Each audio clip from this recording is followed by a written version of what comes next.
Okay, I want to go over this question because it's the first time we've seen a phase shift. So with this, we're going to do all the algebra. We want to know when t equals 16.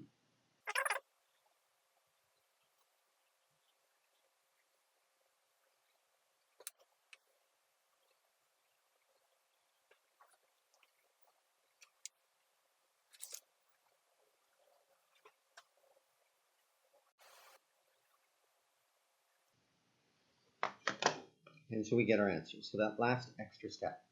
Now the challenge is if we need to get two answers.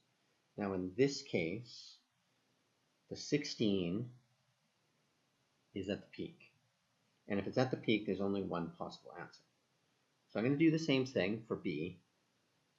And this time we have an extra step at the end.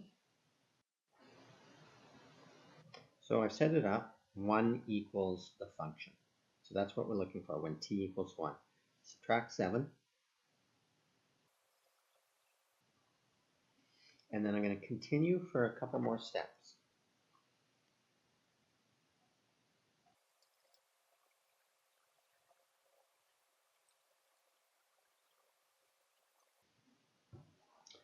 So at this point, what we're going to do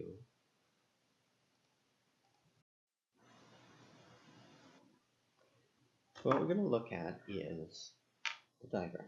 So I've got a basic sine graph. It doesn't have to be too fancy.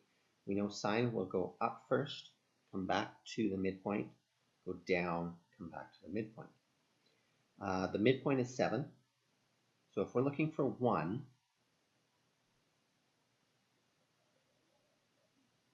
we can expect to find it in quadrant 3 and 4. So in the second, both answers are in the second half of the function. So we need to figure those out. Now the problem with the phase shift is both our answers are going to get shifted. So instead of where the pencil is, where it meets, we're going to get shifted. Okay, so what we need to do is we need to find these two first. I'm going to do the phase shift last, but find both answers first. Now, with the sine graph, it's negative.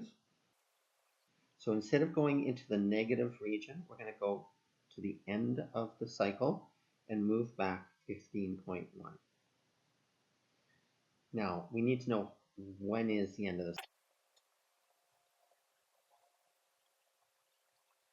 So we know it's going to be 130. So 0, 65. So knowing that, we're going negative 15.1. So I'm going to subtract, and that's my first answer. I haven't done the phase shift yet, but that's my first answer. The second one is, so if I take the 65, again, this is my second answer, but before the phase shift. So we're going to do a phase shift for both of these answers. And there we go. I did the phase shift at the end. You don't have to show all the steps, but find the two answers, same as something without a phase shift, and then both answers get shifted 8 units. And in this case, 8 units to the right. Add 8. That's question 3.